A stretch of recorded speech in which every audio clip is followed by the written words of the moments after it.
You're on now. I was going to say it was. You know what we didn't talk about? Good evening and welcome to the North Rose-Wolcott School District Board of Education meeting.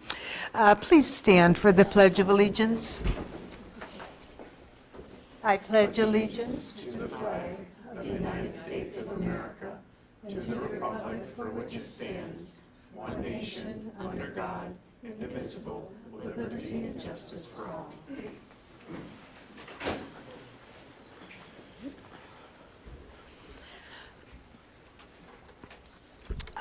We begin tonight with the approval of the agenda. Motion, please, to approve tonight's agenda.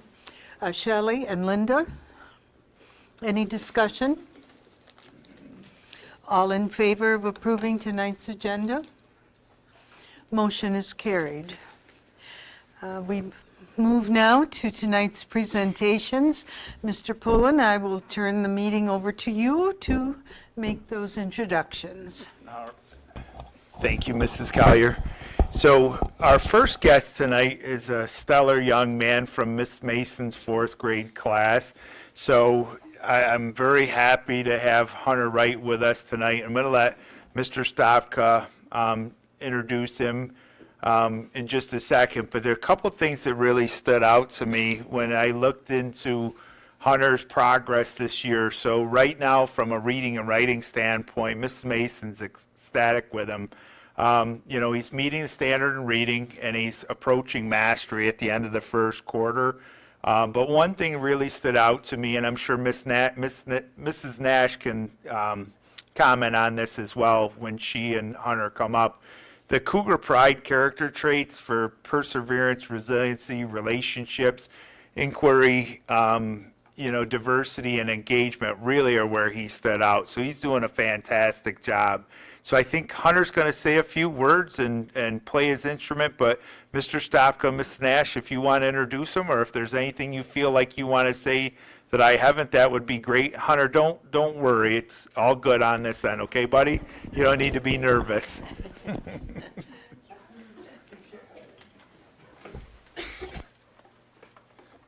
Well, I would just like to add to that just what a distinct pleasure it is really to be here and to announce Hunter, because not only is he all the aforementioned things academically, just a great young man.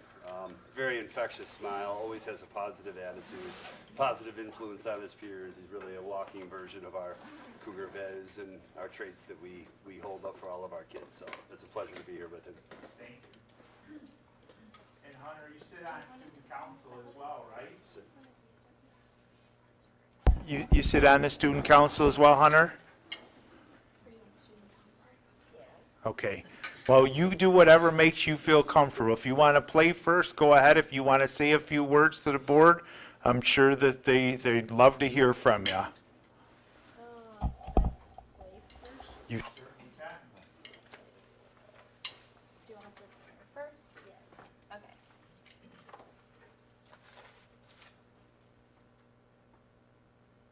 I'm just getting connected to the computer here. This page? There we go. Ready?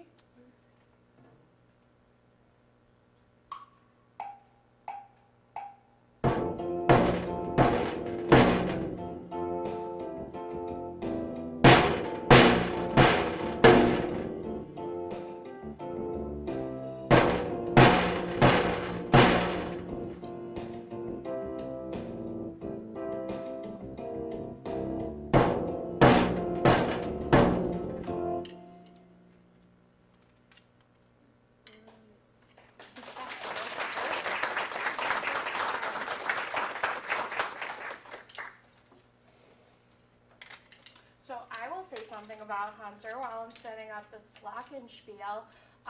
We had our Veterans Day Assembly this year at the elementary school, and for the first time we had our percussion students play a drum feature, and not only was Hunter really helpful with setting up every time we practiced, he actually had some really great creative ideas, and he helped create the routine that was performed for our guests.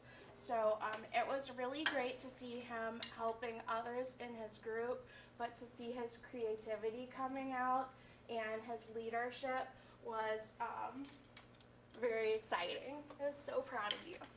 Do you want to play for them Jingle Bells?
Hunter, that's fantastic. Thank you. Do you want to say a few words to them? Come on up and talk.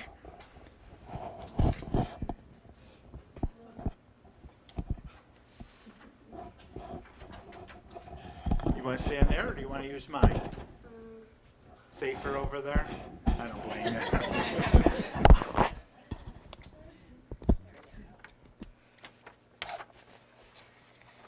Hello, wait a minute.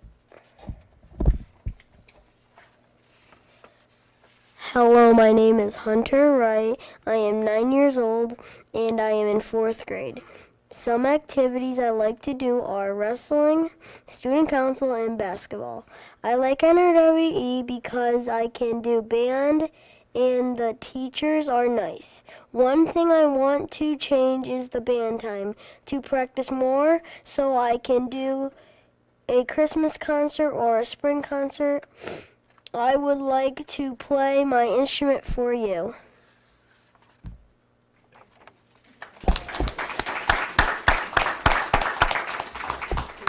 Hunter, do you mind if we ask you a few questions? You're okay with that? So are any board questions? Well, Hunter, I'm just delighted to see how you're playing your instruments. It's fantastic. And thank you for bringing some Christmas music to the board meeting. We've missed that.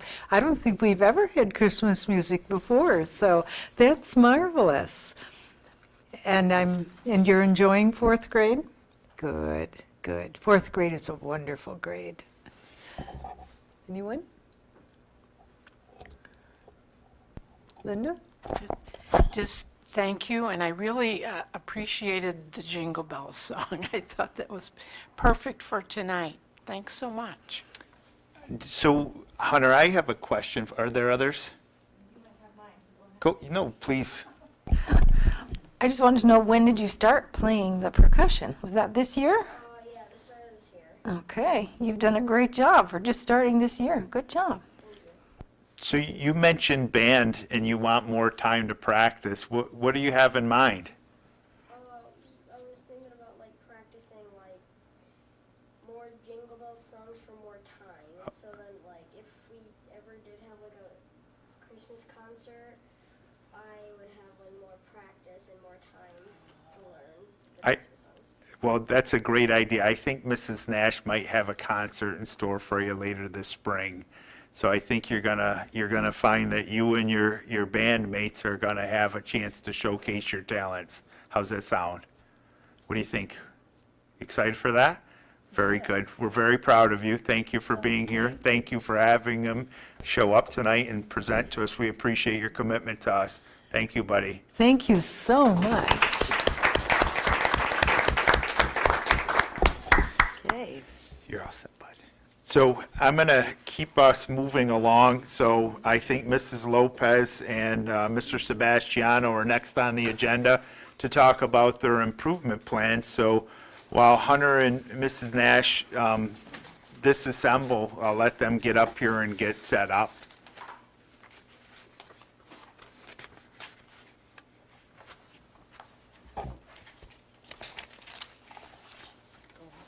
Yep, you can start. Hunter, don't mind us, okay? We're going to keep going. Thank you.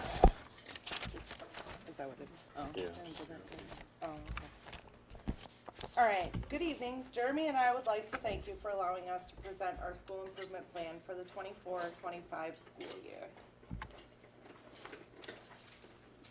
As always, the work we do is driven by our mission and our vision. Our plans are divided into 3 commitments. Each commitment, we will review the purpose, the key strategies, and the action steps we will take to meet our goals.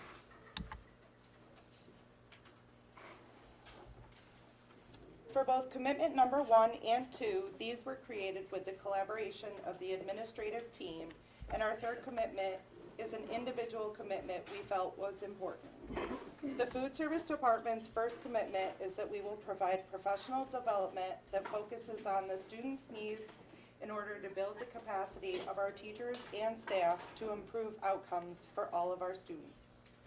The pictures here were taken from at the 1211 Friendsgiving celebration. The food service staff prepared a spread for the Thanksgiving at no cost using the USDA meal pattern to provide them a delicious meal meeting all meal pattern requirements while still enjoying all the Thanksgiving favorites, including pie. The first key strategy is to provide training for new processes and programs being implemented both within the department and district-wide. At the start of the school year, we rolled out both a new point-of-sale program as well as menu planning program to track all the production within the kitchens digitally to easily recall data without having to search through piles of papers. The action steps are the following: skill enhancement through new and current platforms utilized by the department and the district, standards-based nutrition education, and professional development around data driven by student participation, as well as food and culture events that we will have throughout the year.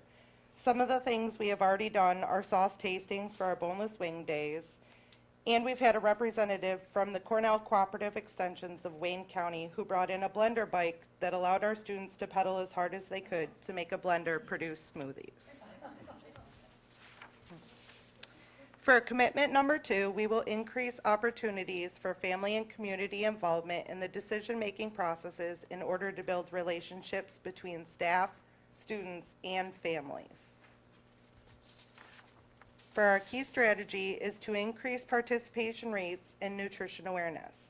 The action steps that we will take are to celebrate food and culture during meals, participate in family engagement events, and collaborate with community partners. To celebrate our Chinese Chicken Day, one of our most enjoyed meals, the students all got to eat a fortune cookie and read their fortune.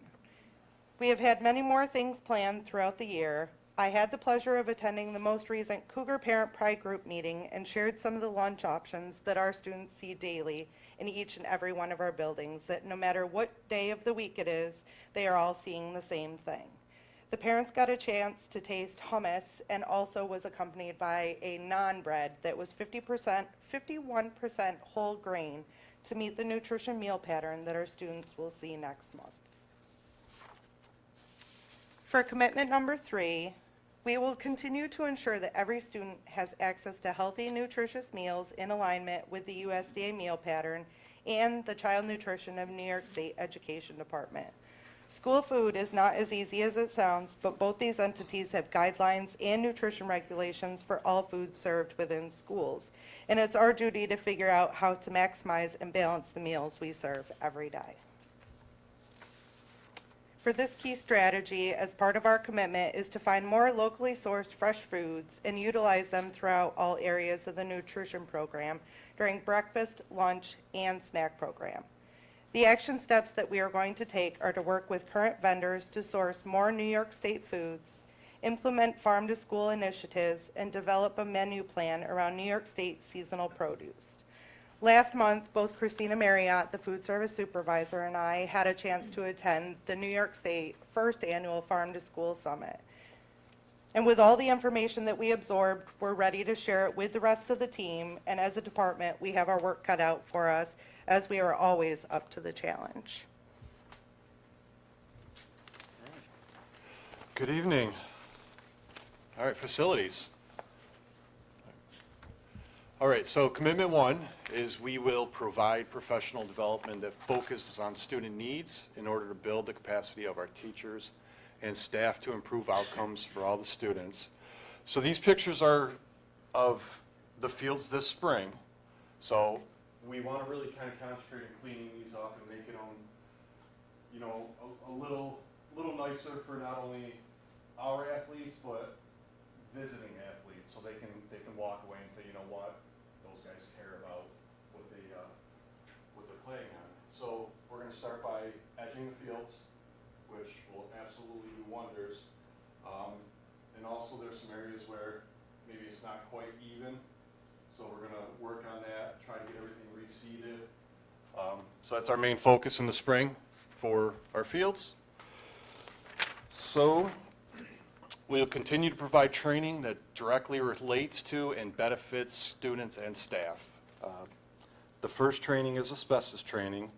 It helps us to identify areas of concern, and it gives us a better understanding of how to treat those areas, you know, the right steps into handling that.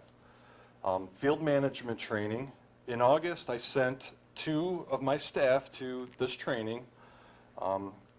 Basically, they learned the proper way to prep baseball and softball fields, and they came out of this training excited to try to apply what they've learned to our fields. So they're antsy to let the snow melt. So product training is pretty simple. It's we just continue to train. It helps us better understands the product that we are using in our facilities to ensure that they are safe for all. So commitment 2, we will increase opportunities for family and community involvement in decision-making processes in order to build relationships between staff, students, and families. We'll support the community by listening to their concerns regarding the buildings and grounds. So our action steps are continue to improve the overall conditions of our buildings. We want to make sure that anyone that visits our facility has a good experience, whether they live in the district or they're visiting from other districts. Frequent communication with coaches to discuss any concerns. Communication is important so we can discuss any issues that they may have with the playing surfaces. Commitment 3, we will continue to create a welcoming environment by maintaining and enhancing our buildings and grounds. My key strategy is by implementing software such as Incident IQ. We develop plans to better utilize our time and equipment more efficiently. The action steps are developing a preventative maintenance schedule for the equipment inside the building. Preventative maintenance helps to keep the equipment running the way it should and is also necessary to ensure that we are following the equipment warranty guidelines. Action step 2 is utilizing vacation break schedules to update classrooms and common areas. We use this time to do some small remodels such as patching, painting walls, and installing new ceiling tile. Obviously, this allows us to do it without interrupting instructional time. Action step 3 is maintain and update equipment. Incident IQ will be useful to track the purchases of equipment and keep a detailed maintenance log. So, that's it. Any questions? Thank you. Anyone? Shelley? So you participated in the training session or the food to table? The farm to table. The farm Yep. to table, right. So what are the takeaways that, like, is there like one takeaway that you could share that you felt was helpful, or? I don't even know. I mean, we got to meet a lot of vendors that actually participate in school bids for New York State products. So you're getting like that local New York State ground beef or New York State hot dogs. People that manufacture cheese products that are all New York State, like Polio. I didn't even know that Polio was a New York State product, and that they actually work with the schools. So was the goal then for you to interface with these agencies, companies, so Yep. that then you could just utilize them? or- Yep, we had 2 days. The first day, we had like a keynote speaker, and then we had some breakout sessions that kind of dove into like the process of how to do like the New York State food bids, who some of the vendors are. Then the second half of the day, they had a showroom floor where all of these vendors were. We could taste the products, network with them. And then day 2, we had longer breakout sessions. And so like they really helped you with like the process of the paperwork and implementing and tracking your New York State 31% 30% initiative to get that additional 30% initiative. And if you ever look at the packet, it's extremely overwhelming, and they actually broke it down, and it's a lot easier than what I Right. thought it was. Oh, good. And so it was really nice to find that there's all sorts of local vendors that work with schools, Right. Oh, good. So- Thank you. and how easy the process is. So it was first annual? Yes, this was the first annual one. Still go again? Yes, absolutely. I thought maybe. Yes, they said they're gonna probably try it like in 18 months. Oh, okay. So because this was the first one, so they want to take all the feedback, and so they asked everyone to fill out surveys and what they thought and things that like they could change. So, but it was great. Wonderful. Anyone else? Well, thank you. It's wonderful to know that our food service and our grounds are all being well cared for and attended to, and we thank you very much. So before I turn it over to Mr. Matthews to do the ops presentation, I just want to piggyback on 2 things that Jeremy had shared. The preventative maintenance schedule that he referenced tonight is the internal equipment. So we have the PM schedule set up for the outside equipment, our tractors, our lawnmowers, those types of things. And then the Incident IQ, you'll recall, that's our new software that has our inventory. It also comes up with scheduling for events. So whether it's gym space, classroom space, or things of that nature, it's just a better software platform than what we used to have. So that was something we talked about last year.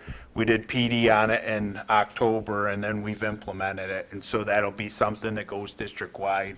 So it's something that his department was the first to work with Lisa Brower and her team to get up and running, so that we have a better chance of realizing some efficiencies within that department as well. So Mr. Matthews is here to talk to you about Cougar Ops and the multiple platform approach that we've been utilizing recently, and some highlights that I think you'll be pleased with. Thank you, Mr. Pullen. Good evening, everyone. First, you'll see that Cougar Ops, the presentation tonight, is not in line with some of the other department reports you've had so far this year. I think the biggest reason is I want to inform you of where we are and what we're doing. And then in the spring, when I come back to see you, I'll be able to outline a little bit more about what we're doing to improve. So I wanted to point that out. So I've been in the district for quite a while, been in the area for quite a while. And I think Cougar Ops is a program that our district should be extremely proud of. It's my 3rd year working in the program, and I think there are lots of things to be proud of in NRW. Cougar Ops is one of those things. We are noticed and recognized in our area for doing some of the things that I'm going to outline tonight. We're being copied, and they say imitation is the sincerest form of flattery, but everyone's trying to keep up with the things we're doing to respond to the needs of our students, and I'm going to outline those things a little bit for you tonight. So here we have our team. You can see we have a student who came to visit you last year and spoke to you, Landon Winter. I'm still in touch with Landon, specifically as it relates to his speed on Salter Colvin Road. But Landon, this was dressed like a student day, so you're not under the impression that we come to work this way. This was Dressed Like a Student Day, and we all chose Landon. And interestingly and oddly, I, for some reason, chose the exact same clothes that I'm wearing in the pictures. So I want you to know that that was completely unintentional. This was taken about 14 months ago, and I happen to be wearing the exact same clothes. So, anyway, I wanted to point it out to you. Our program is built on teamwork and responsiveness. And we were reimagined what formerly, some of you may have been familiar with the ALC, the Alternative Learning Center. We were reimagined and expanded, and our space last year was completed to suit the needs of our learners, students who come through our program. We have different learning styles, learning needs, and the capital project that was completed last year really reflects some of those unique differences that our students seem to benefit from. We're establishing ourselves as a department. So I would say that before, prior to where we are now, we were more of a program. And I think we're sort of establishing ourselves as more of a department in our district. But we have three programs that sort of operate in our department. We have our tutoring center, we have the Ops Hub, and we have our Credit Recovery Center. And I'll go through those things with you this evening. Again, with the same, well, actually that's a different jacket. It's a different jacket. So we have Caitlin Bowen. She's been in the district 3 years. She's our teacher, our certified teacher in the tutoring center. And that's Sarah Cassini. I think she's in her second year with our district. She's our social worker, and you'll see Sarah's name pop up because she works in our department in all three areas. So our tutoring services are for students in grades 7 through 12. And we provide on-site tutoring to students who are suspended 5 days or more.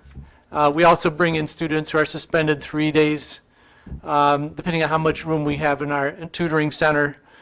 There are some kids that come through MTSS as well who benefit from a quieter space, a little more secluded space to complete assignments than, say, a typical study hall, for example. And we coordinate home tutoring also for kids who are injured or ill. So that's another piece of the puzzle for ops and our tutoring services. So we coordinate on-site and off-site tutoring. For many other districts, transportation is an obstacle. Many districts are trying to copy this format, putting a tutoring center for suspended students on site. But they're finding a lot of obstacles specifically as it relates to transportation.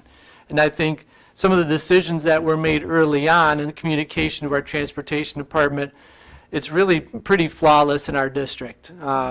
Our kids get picked up and brought in for the afternoon sessions. They get transported in the morning and the afternoon for our tutoring sessions. And it's really just not an obstacle. Initially, when I started with ops, I thought that was going to be one of the obstacles, but between our food service staff and our transportation staff and the collaborative spirit in our district, I would say this is a very effective program. But we monitor student progress as we go through tutoring, and we set up our communication protocols. Our IT department is extremely responsive and helpful because we have students coming from other places and completing assignments here. Our goal is to prevent failure. So, historically, a student that's suspended, in addition to keeping our suspended students safe and warm and fed and cared for when they're in our program, we want to make sure that they develop those trusting relationships. And we're preparing them to return to their program.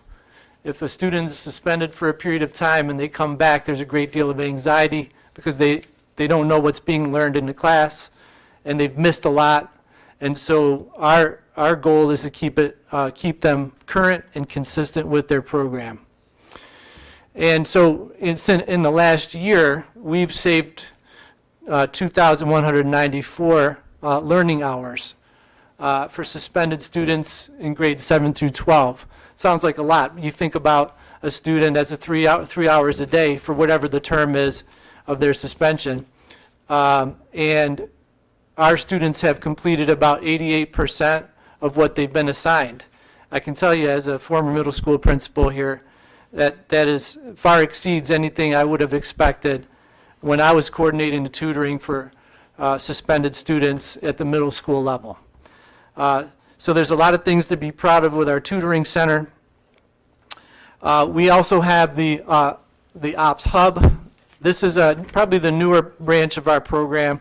You can see Sandy Motika there. She's been in, I think, between 2 and 3 years. Darcy's been in district for quite some time. And so there's Sarah again. So this is probably the most responsive component of our program. What we do is we look for students in 9th and 10th grade. That transition from the middle school to high school is difficult for a lot of kids. And we look to see if they're failing. If they're failing classes, we bring them in. If they have poor attendance, we look at bringing them in during their study halls. And we have our 2 adults, Sandy and Darcy, in there, and they help the kids stay current with their assignments. They try to get them to recover assignments they've missed due to attendance or whatever reason. They advocate for the students, they work with the teachers, and they try to improve their grades. We focus mostly on grades at that level because we see a lot of 9th graders especially failing classes. Our focus is really on the executive functioning piece. This is something that we spend a lot of time with our kids on, how to spend their time wisely, deadlines, emotional self-regulation, paying attention to academics, timelines, deadlines. Those types of things are really important. A lot of them are just not taught directly. So we do a lot of that, and we enter and exit students. Once they start passing, we send them back on their way, but we keep monitoring them for progress. Our goals are to prevent failure. Every student that comes in, we do everything possible to keep them passing their classes, earning credits.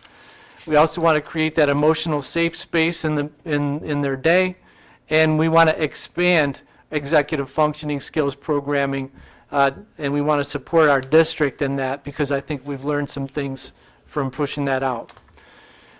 We monitor our passing rates. This is a little bit harder to see, but when you think about, so we move, let's say this year at the 5-week mark, the students that came in, they were passing 78% of their classes. They ended Q1 passing almost 85. So if you think those 36 students, they are taking 7 classes each. So the percent is representative of all the classes they're taking. So it's actually a pretty significant number of classes that they enter at the 5-week mark failing, and they ended the quarter passing. So I will be sharing some more data with you in the spring to show you a little bit more of what this looks like because we're still refining some of our process around this. This is a new aspect of our department, the hub. And then we have our credit recovery. Carrie Merritt's been in our district for quite some time. Amy Plow also, and Sarah's with us too. So this was probably the ALC. This was what the ALC started out as. We are focused on getting our kids on target for graduation, on-time graduation. We prepare them for Regents exams, and they have a small group sort of flexible setting. It's very helpful in that way for many of our students. It's an emotional safe space for our kids. They have their own graduation plan. Every student that's in there has a very specific and targeted graduation plan. We go through an exhaustive study of their transcript and create that plan. We use many different tools to help them get there, but mostly it's through collaborative efforts, working with teachers, students, and families. And we 100% graduation is our goal. Whoops. 100% graduation is our goal. And trusting relationships, it's no different from our other programs and ops. And we want to expand and improve our systems over time to make it even more efficient on getting kids where they need to be. We currently have 52 students enrolled in credit recovery or monitoring. So far this fall, 6 credits have been recovered. That seems like it's not much, but as the year goes on, those numbers are going to start racking up pretty quickly as kids finish up their recovery plans. And this January, we'll have 2 kids graduating. We've got one that's got to pass the English 11. She's doing a lot of prep for that, and we are very hopeful and excited that she's going to make it through. And again, a reason to be proud. In a lot of places, kids that are suspended or failing or having problems, they're pushed away, but not in NRW. In NRW, they're brought in closer, and they're cared for with resources. So we spend also a good amount of time on social and emotional skills. And the kids that are involved with ops have the benefit of a full-time social worker. She works with outside agencies, and she works with individuals and groups. She assesses mental health needs and really supports the executive functioning piece for our kids, and does a really nice job with relationship skills and helping kids restore relationships if they've had problems in those areas. So we are excited because pretty soon we've done a lot of work with Steady Work. You may be familiar with this program. Soon I look forward to being able to tell you that they're officially back in business in NRW. And we've already helped one district who had a student that was suspended for an extended period of time. They came in and learned in our tutoring center. We were very pleased that we could offer our services to other districts in our area. And we're going to keep working on that so we can continue to offer those services and attract more districts to our program. So that's it. If you have any questions, be happy to field them. Anyone? It's okay, Linda? Linda. Just a comment, because you don't do so much more than academics with your students. And I think in a way you're ahead of the track. State Ed's going in that direction now in terms of executive functioning, connecting, and so on. So congratulations. Thank you. This is a team effort. It's everybody. The support of the board, I want to thank you as well. Anyone? I shared a lot with you. I'm happy to answer anytime. Mark, I'm very impressed. There's more to it than I had any knowledge of, and I want to thank you for your leadership there. It's obviously extremely positive. Thanks, Ms. Collier. Yes. Appreciate your support. Really appreciate it.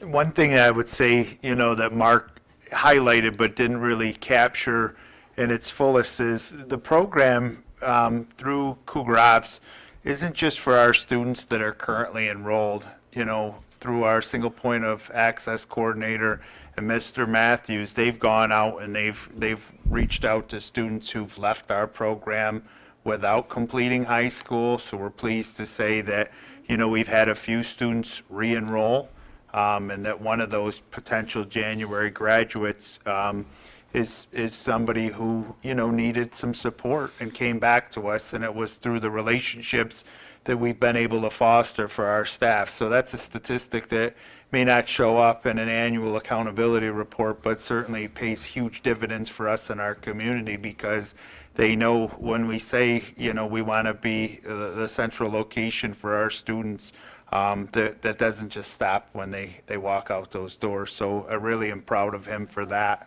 So thank you. Thank you. Thank you, Mark. So moving on with our other report, so my superintendent update is really twofold. Number one, the foundation aid report from the Rockefeller Institute came out recently. So we're still unpacking that because as I heard from the actual author, Bob Manga, there's 16 components of that. This is something that is on the NISBA website. We're going to do another debrief regionally tomorrow.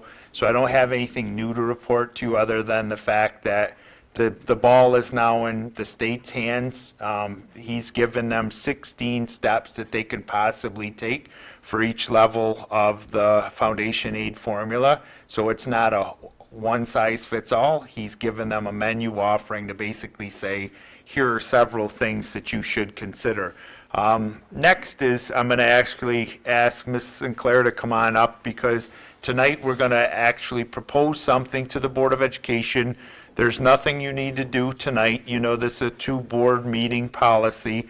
We're going to offer up some course proposals for the board to consider. So we're just information sharing tonight, and we'll answer any questions between tonight and our next board meeting, January 9th.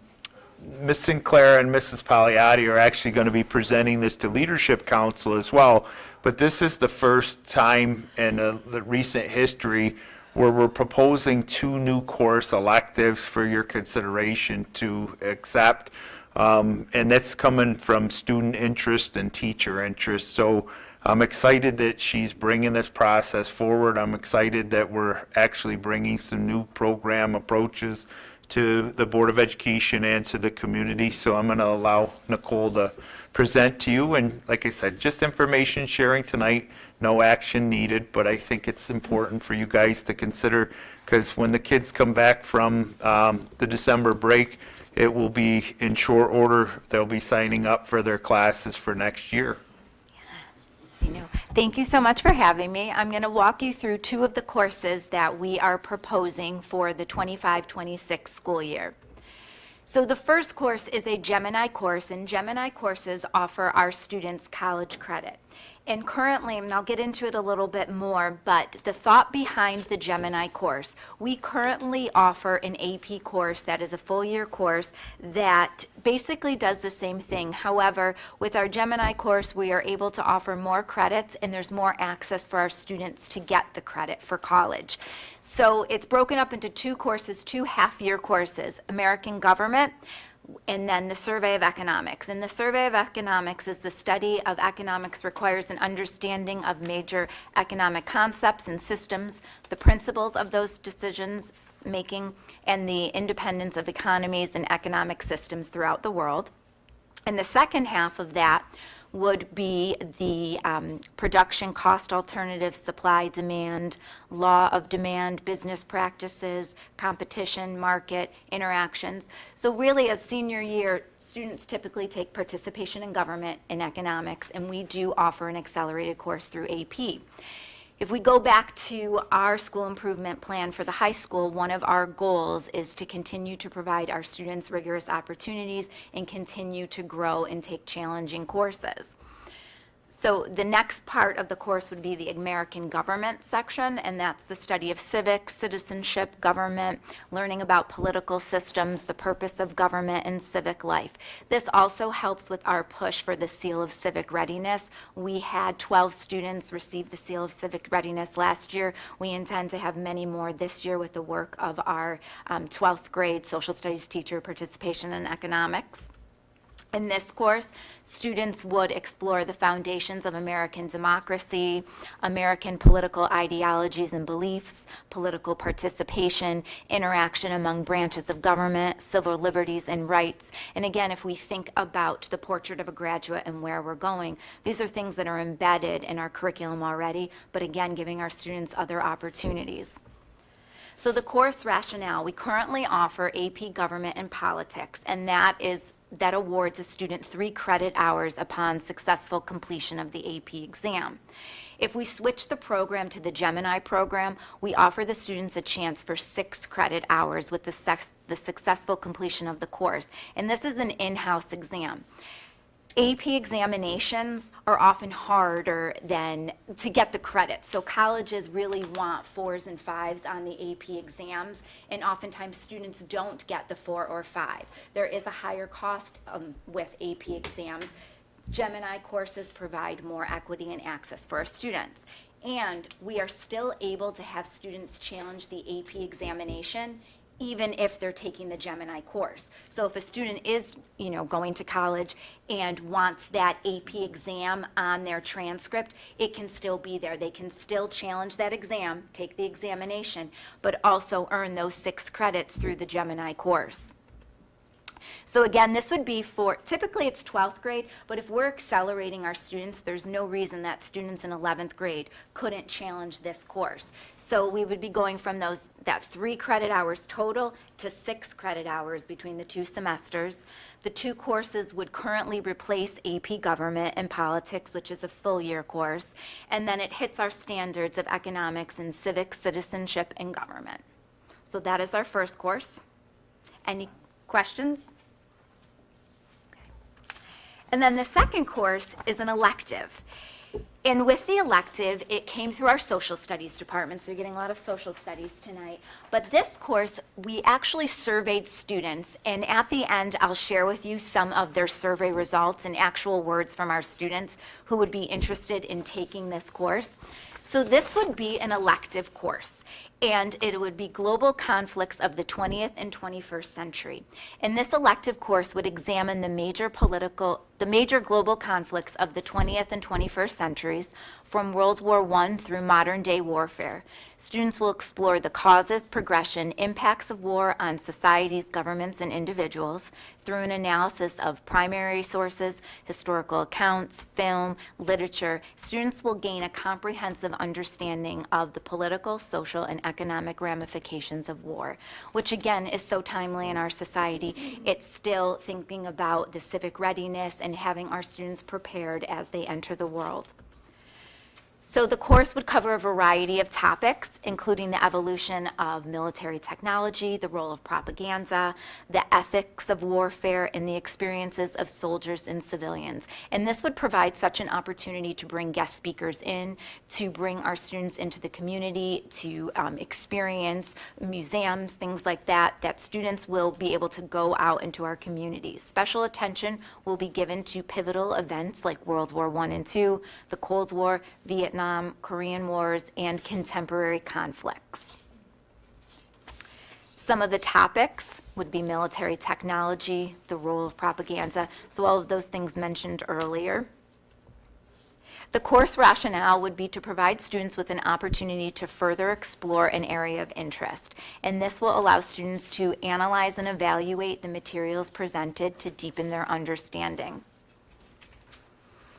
This would be a half-year course. So half-year courses are awarded 0.5 credit hours, but students do need a variety of electives to reach those 22 credits for graduation, so this would be part of it.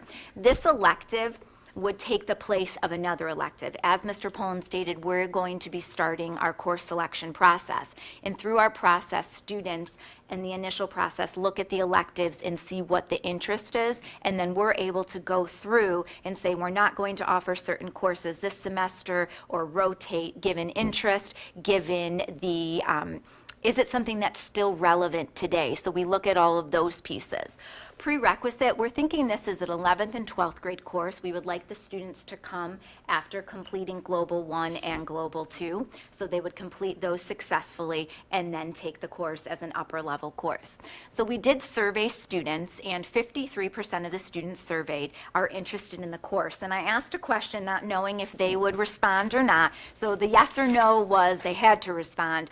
And then I asked the question in the survey, why would they be interested or why wouldn't they be interested? And some of the responses were funny. I will tell you this one. One said, I'm tired, I can't take another course. So I get it. But some of the students said, we are the future, so we should be knowledgeable of what's happened in the past.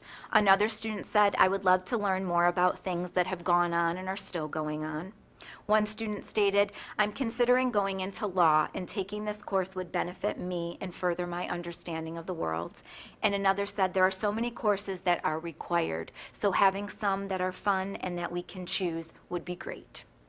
So, yes. Any questions?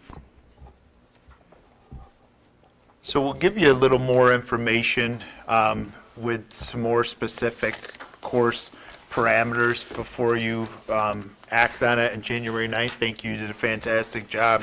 I anticipate that you're going to see more Gemini classes pop up in front of you.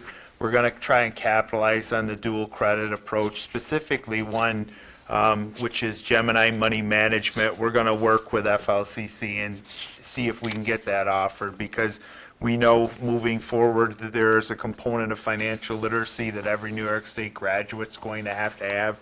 We have a similar offering right now internally, but it would make more sense from an efficiency standpoint if our students got the New York State credit and the Gemini credit. So we're going to continue to pursue that. And we're taking a more calculated approach to our courses. So we want to treat it like a post-secondary approach, so that if something's not necessarily drawing a lot of attention one year, it doesn't mean we'll get rid of it. May mean we offer it every other year, may mean a semester. And I'm really going to push our staff to capitalize on our summer opportunities for credit-bearing courses. There are some half-year credits, elective credits that we can capture over our summer period. Health, government, economics, the things that Nicole mentioned tonight. We really want to start positioning our students so that their junior and senior year, they can continue to seek out different opportunities. And I think as the year goes on, we're gonna see a little bit more of that. So do we typically offer new courses in the summer, or would this be something new? We haven't offered enough new courses over the summer, so this is a new approach. Yeah. We're really going to be pushing, because we, as Nicole said, we try to limit it to juniors and seniors, but there's no reason to. If we have sophomores that are ready to take health and they want to get it in 24 days versus 40 weeks or 20 weeks for health rather, we want to do that. For government and econ, same type of thing. If we can do it over 24 days and give them an extended day in the summer and free up something during the year, we're going to do that. So that'll be a very intentional push that you're going to start to see from us, because we've missed some opportunities there.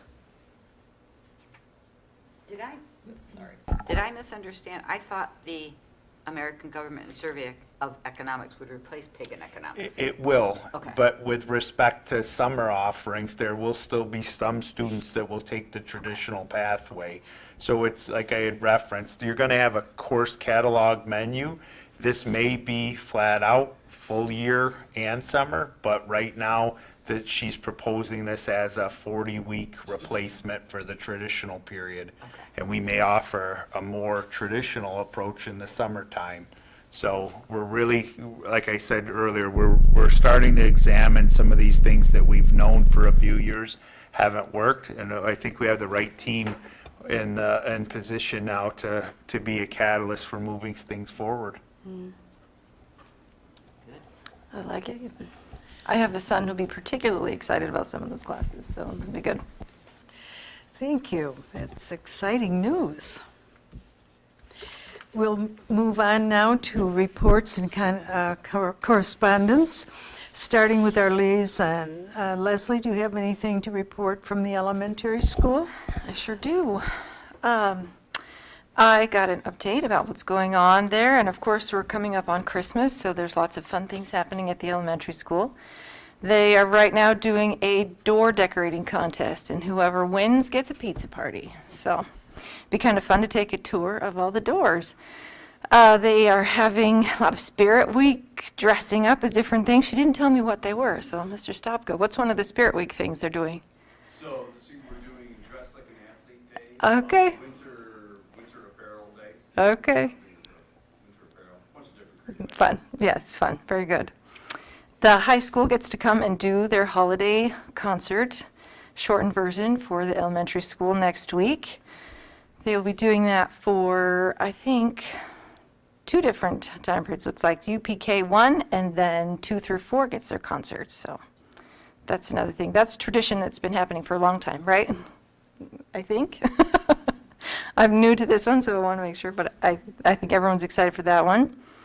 This one sounds like fun. They get to have gingerbread day, hot cocoa, cookies. Everybody gets to have a scavenger hunt, make ornaments, and some read aloud time from their administrators, so that'd be great. Cubby Club will be on the 20th, and they're going to get their reading and math awards that day, and then celebrating those kids who have done their Cougar Pride traits for being adaptable this month.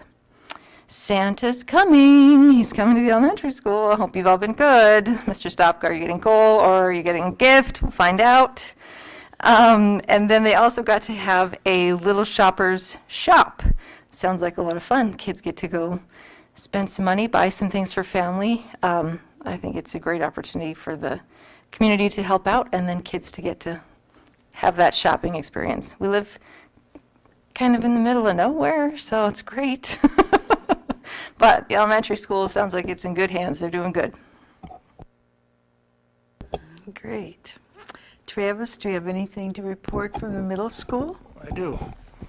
Just a comment on the Little Shoppers shop. My daughter loved it.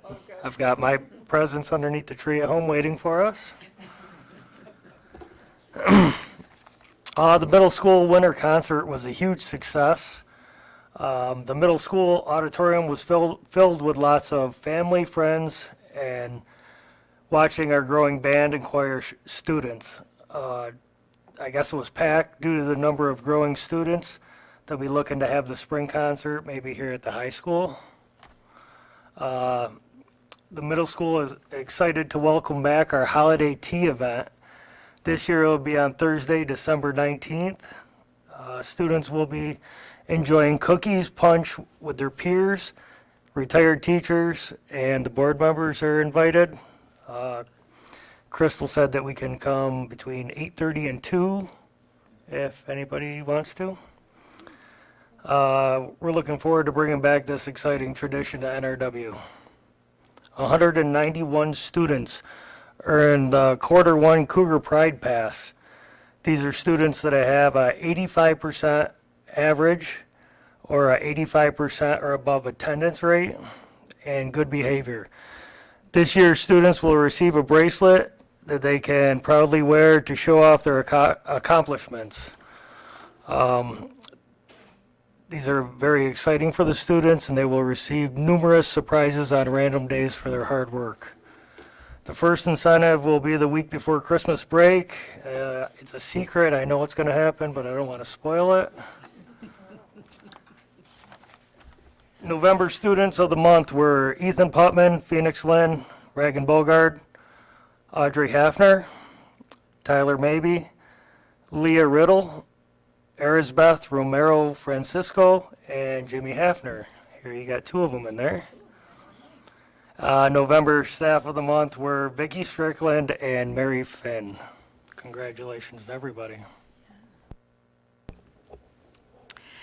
Normally, John Bogard would be reporting for the high school, but he is unable to be here tonight. So Nikki, Ms. Sinclair is going to do the report for John. Thank you. Okay. All right, so it is busy at the high school as it is everywhere else. So we are preparing for the upcoming break, and then once we get back from break, we'll be moving into midterm and Regents examination, which will be literally 2 weeks when we get back. So right now, some highlights from the past few weeks. Mr. Wojak and his students kept the long-standing tradition alive in his earth science classroom of making fresh pressed apple cider the day before Thanksgiving break. Mr. Wojak during that time addressed the multiple uses of apples and apple byproducts, as well as the benefits of composting and the effects that climate and soil types have on the industry and within our district. So students made over 45 gallons of cider on that Tuesday from a locally sourced bin of apples, and those gallons went home with the students, and I believe Mr. Pullen helped out as well. So last week, 50 of our 10th grade students took advantage of the opportunity to visit WTCC, so our Wayne Technical and Career Center, to discover more about the programs that they offer and to see if this is something that they're interested in pursuing their 11th grade year. So students learned not only about the expectations of the specific courses, but what is required of them as students. Our art students had the opportunity to visit the Memorial Art Gallery at the University of through the University of Rochester, and students were guided through an art collection by docents, and they stopped to analyze and reflect on specific works. We also took students to see Mamma Mia, and students next week, or actually Saturday, are going to see Elf. So our Masterminds Club traveled to Palmyra Macedon and Wayne High School during November to compete at the Rochester Area Mastermind League. The top scorers for our high school at this time are Anna Madison, Madeline Evans, and Marcus Hafner. And rounding out our team is Maggie Wanick, Kiera Costello, and Vivian Bishop. So the next competition is January 7th at Canandaigua Academy. Our Caring Cougars hosted a Friendsgiving with their elementary reading buddies and their middle school cooking buddies. Everyone enjoyed an amazing Thanksgiving feast. We had crafts and games. Our varsity club even made treats for our students, and Mr. Pullen and Miss Eaton joined for the adventure. So Student Council is hosting our annual holiday tea. So you all are invited to attend. It's on Friday the 20th, and you can come anytime between 1 and 2 p.m. We'll send out an email with some of the dates. Our choir, they'll come out and sing a few songs during that time. So it really is a great time, and it's also Senior Elf Day. Our seniors get to choose a teacher to help and assist during the day. Nobody wants to assist me for the day, I've asked. So if you want to come, it'll be a great way to spread some holiday cheer. Next week, Regent Hal will be visiting us on the 18th, and he'll get an opportunity, a little sneak peek of our chorus and band. And then we're rounding out next week with our choir concert and band concert on Thursday the 19th at 6 p.m. Thank you. Concert. All right, and the Cougar Ops. Shelley, do you have anything to report from I don't Cougar think, Ops? I We've had think Mr. Matthews did a wonderful He job. did, It would yes. be very hard to follow up on Yes, that. But yeah, absolutely. they're doing great work, so thank you very Yes. much. As everyone was reporting, I couldn't help but think what fun everybody's having on top of all of the academics, as schools should be, in my belief. That's wonderful. Linda, do you have anything to report from Fork County? Well, Fork County is going to be continuing to work on the conference in the spring and also the 50th anniversary. So I'll be giving you more details. We haven't gotten into much of the detail area yet. A lot of different ideas bouncing around, though. And for Fork County Legislative, we certainly were thrilled about the release of the foundation aid summary. One of the things that was in there, which I think may be helpful to rural schools, are a lot of the things that legislative's been pushing has been involved in that too, which is good to see positive outcomes. But one of the things that was proposed as a positive thing for, and I think it would be good for rural districts, they were encouraging a new data point where it's reported to the state the number of students per square mile, which will really help to highlight differences between rural and other types of districts. So that was good news. Thank you. And just for your information, Michael and I attended the Fork County meeting on the foundation aid presentation and represented our district there. John isn't here from the audit committee, but Shelley or Travis, is there anything you think of that has occurred? The district safety committee, Travis, anything there? No, nothing to report. We meet next Wednesday. Okay. Tina, anything on personnel or negotiations? Not at this point. Not at this time, okay. How about the communication ad hoc committee? We have submitted information to. I don't think they can hear. We submitted information to our communications people. Turn up your, It's up. there you go. Information has been submitted to Amanda Hogan, who is writing up. It's going to be published on the website. It's going to be published in the newsletter, and it's going to be published in a separate section Cougar Connections. It actually came out. Oh, it did? Okay. Yeah. I haven't seen it Is yet. there any way that you can forward that to the board? I get it because I have kids, Yeah, we, but it comes, Send me an email asking me just recently to send that to you, so I'll look at my email. oh, okay. I just got that too. Yeah, I didn't even know it was out yet. Yeah. Oh, good. didn't know how to So- forward the so- link to you, so. Oh, that's okay. So we will, as a board, have to decide if that's going to be an ongoing committee. So we will need some discussion about that at some point.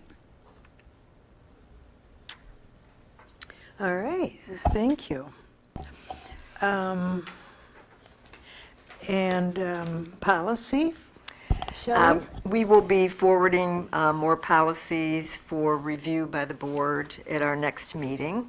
But I wanted to take this time to thank Tina St. John and Mr. Pullen and the district administrators. We have developed a new process as a committee to try to be more efficient in reviewing our policies. And I just want to thank everyone for helping us to review the policies, provide us feedback, and I think it's going to be much more efficient. So thank you. Great. And then on our agenda, we do have policies that are for a second read today. Good. Thank you. And I had nothing from the handbook committee. Tina? Oh, all right. So these are your updated, okay, great. Thank you, Tina. Is there any public access to the board? No one. All right. Moving on to the consent agenda. A motion, please, to approve the consent agenda. Travis and Leslie, any discussion? Consent agenda goes through page 6 at the top. Any comments or questions? Hearing none, all in favor of approving the consent agenda? A motion is carried. We come now to number 6 on page 6, policies. Motion, please, to approve the policies as presented, both revised and deleted. Linda and Tina. Any discussion? All in favor of approving the policies? Motion is carried. Board member requests, comments, and discussion. Does anyone have anything tonight? Linda, you do? Okay. Well, at our last board meeting, it was brought to our attention that Amanda Hogan had received some pretty distinguished recognitions for what she's done for us. I just want to bring up for discussion whether we feel as a board that it would be appropriate to draft a letter of commendation as well to go in her file, or because that's not something that happens every day, that you get a statewide recognition like that. So I just thought I'd bring it up so we could discuss it and make a decision. Well, that sounds like a good idea. How do the rest of you feel? All right. All right, thank Okay. you. Yes. Will you help us do that, Mr. Pullen? I will. I'll ask Amanda to help me. Good. Yes, we will get something together. Well, it certainly ought to be correct then, shouldn't it? Great. And she will tell you she absolutely loves what she does, which is probably. Yeah. Great. Any other? Is there any good news anyone wants to share? We've had lots of good news tonight during the presentations, that's for sure, and during the liaisons. I do have one little thing. Okay. Maybe it's a little silly, but I have to have a shout out to Rita. And apparently whatever you did at Halloween made an impression on my 11-year-old, because I heard all about the layered dessert that looked like well, the biggest reason I heard about it is because she couldn't have any because it had pineapple because she's allergic, but she's like, it looked so delicious. I wanted it so bad. So you're doing good things with the food, so thank you. Anyone else? All right. That completes tonight's agenda. Before we adjourn, I just want to wish you all a very Merry Christmas and a happy vacation as well as a Happy New Year. And we look forward to seeing everyone back in January. A motion to adjourn, please. Tina and Shelley. All in favor? Motion is carried. Thank you and good night. Thank you.